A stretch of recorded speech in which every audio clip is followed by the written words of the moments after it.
So you want to move to Angola. Interesting choice. This is not your typical expat destination. Angola is a country that's been through absolute hell. 500 years of colonization, brutal independence war, and then a 27-year civil war. But it's still standing, still rebuilding, and honestly, it's one of the most fascinating places in Africa. Let's figure out if you're crazy enough to actually move here. Angola sits on the southwestern coast of Africa with about 1,000 miles of Atlantic coastline. It's the 7th largest country in Africa, roughly twice the size of Texas. The country borders the Democratic Republic of the Congo to the north, Zambia to the east, and Namibia to the south.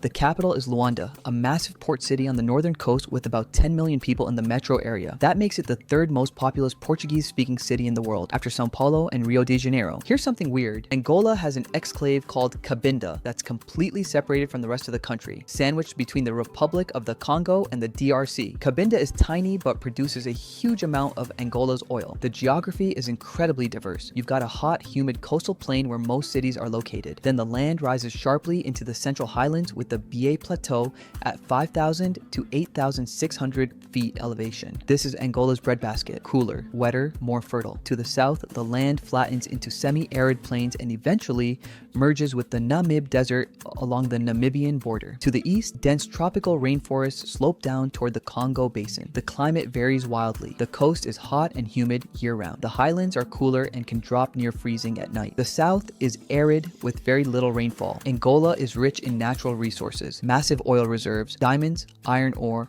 copper. But this wealth hasn't translated into widespread prosperity. Angola remains one of the most unequal countries in the world. Alright, let's talk about actually moving here. Angola is not easy to get into, and it's not particularly welcoming to casual visitors. You need a visa before you arrive, and the process is bureaucratic and slow. For tourists, you need to apply for a visa before you show up. You'll need your passport valid for at least 6 months, 2 passport photos, a completed application form, proof of accommodation like a hotel reservation, proof of the yellow fever vaccination, and proof you have at least $200 per day for your entire stay. Tourist visas are valid for 30 days and can sometimes be extended for another 30 days. Some nationalities can apply for an e-visa online, which makes it slightly easier. For work visas, you need a job offer from an Angolan company, and your employer must sponsor your application. The company has to prove they couldn't fill the position with a local worker. You'll need your passport, photos, medical certificate, criminal background check, employment contract, and proof of accommodation. Work visas are typically issued for 1 year and can be renewed. For long-term residency or investment visas, you need to invest a significant amount in the Angolan economy, either in a business, real estate, or another approved sector. The exact requirements vary, but the process involves working with Angolan immigration authorities and usually requires legal assistance. Angola is not a digital nomad-friendly country. There's no specific visa for remote workers, and the bureaucracy is not set up for that kind of flexibility. If you're thinking of rolling in with a laptop and working from a beach cafe, think again. That's not how Angola works. Let's talk money. Angola, particularly Luanda, is expensive. Luanda has consistently ranked as one of the most expensive cities in the world for expatriates, largely because of limited supply of quality housing and the high cost of imported goods. Rent in Luanda is brutal. A 1-bedroom apartment in a safe, expat-friendly neighborhood can cost $1,500 to $3,000 per month. A 2-bedroom can run $2,500 to $5,000 or more. Most expatriates have their housing paid for by their employers because without that, living in Luanda would be financially crushing. Food costs vary wildly. Local produce, fish, and staples like cassava and rice are relatively affordable if you shop at local markets, but imported goods like cheese, wine, packaged foods, and Western brands are extremely expensive. A week's groceries for one person might cost $100 to $200 if you're buying a mix of local and imported items. Eating out at a nice restaurant in Luanda can cost $30 to $50 per person. Local street food and small restaurants are much cheaper, maybe $5 to $10 for a meal. Transportation is mixed. Taxis and ride-sharing apps are common, and a ride across the city might cost $10 to $20. Gasoline is relatively cheap because Angola produces oil. Public transportation exists but is overcrowded and not always safe or reliable. Utilities like electricity, water, and internet can cost $100 to $300 per month. Healthcare is a major concern. Public healthcare is severely underfunded and often inadequate. Most expatriates use private clinics or travel abroad for serious medical issues. Private health insurance is essential and expensive, often $200 to $500 per month or more. All in, an expatriate could easily spend $4,000 to $6,000 per month or more to live comfortably in Luanda, including rent. For Angolan locals, the cost of living is lower if you stick to local food and housing, but wages are also much lower, and most people live in poverty or near poverty conditions. The official language is Portuguese, a legacy of nearly 500 years of Portuguese colonization.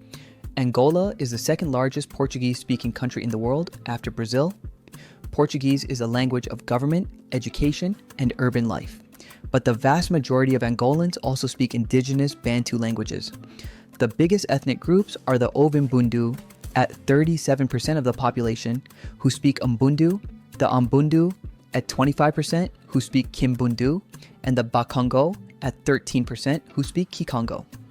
There are also Chokwe, Lunda, Ovambo, and many other groups, each with their own languages and traditions. Angola is incredibly diverse. About 80% of Angolans identify as Christian, with Roman Catholics making up the largest group at around 41%. Protestant churches, including evangelical and Pentecostal denominations, account for another 38%. A small percentage still practice traditional African religions, and there's a tiny Muslim community. Angolan food is a blend of African staples and Portuguese influences. The national dish is Mwamba de Galinha, a rich chicken stew cooked with red palm oil, garlic, tomatoes, okra, squash, and jindungo, a spicy Angolan chili pepper. The palm oil gives it a distinctive red color and a deep, nutty flavor. It's traditionally served with funge, a thick porridge made from cassava flour. Funge is bland on its own, but perfect for soaking up rich sauces. Other staples include kalulu, a fish stew with dried fish, tomatoes, okra, and leafy greens. There's moufette, grilled fish with sweet potatoes, cassava, and plantains. And cabidela, a dish cooked with chicken in its own blood mixed with vinegar and tomatoes. It's rich, earthy, and intense. Coffee is huge in Angola. The country was once one of the largest coffee producers in Africa. Production declined during the wars, but it's making a comeback. Angolan coffee is strong, smooth, and increasingly sought after. Angola's economy is dominated by oil. The country has some of the largest oil reserves in Africa, and oil is everything here. There's also mining, particularly diamonds. Angola is one of the world's largest diamond producers, though the industry has a dark history tied to the Civil War. Construction is booming as the government rebuilds infrastructure. Job opportunities for expats exist primarily in oil and gas, engineering, international NGOs, teaching, and healthcare. If you're in the energy sector with technical skills, Angola might have opportunities. International organizations working on development, education, and health also hire expats. The work permit process is strict. Your employer has to sponsor you and prove they couldn't find a local to do the job. The bureaucracy is slow and requires patience. Salaries for expatriates working for international companies can be very high, often with housing allowances and benefits, but for local Angolans, wages are low. Angola has extreme inequality. You'll see luxury high-rises next to slums. It's jarring. Portuguese is essential for working in Angola. English is spoken in the oil and gas sector and some international organizations, but outside of that, you'll struggle without Portuguese. Let's talk pros and cons. On the positive side, Angola is resource-rich. Oil, diamonds, minerals. The coastline is stunning in places. White sand beaches, fishing villages, dramatic cliffs. The culture is rich and diverse, shaped by centuries of African and Portuguese influence. There's a sense of rebuilding energy. The country is at peace for the first time in decades, and there's momentum. The people are resilient and welcoming despite everything they have been through. Angolan music, particularly Kuduro and Semba, is incredible. The food is hearty and delicious. If you're working in oil and gas, the money can be excellent. On the downside, Luanda is one of the most expensive cities in the world. The infrastructure outside of major cities is poor.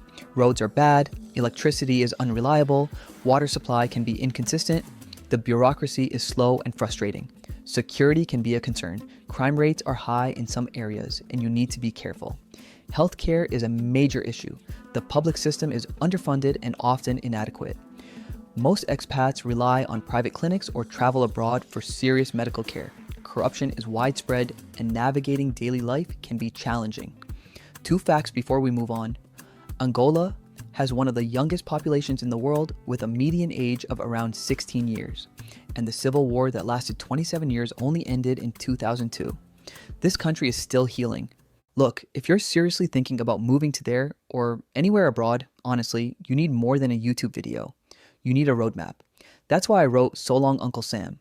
It's a complete guide to relocating overseas, choosing the right country, understanding visas, managing money, dealing with healthcare and banking, and actually adapting to a new culture without losing your mind. This isn't theory. This is everything I learned from living abroad and helping dozens of people make the same move. It's practical, step by step, and actually useful. You can download it instantly from the link in the description. Use code YouTube20 for 20% off. No matter where you dream of going, this guide will help you figure it out. Let's make this happen.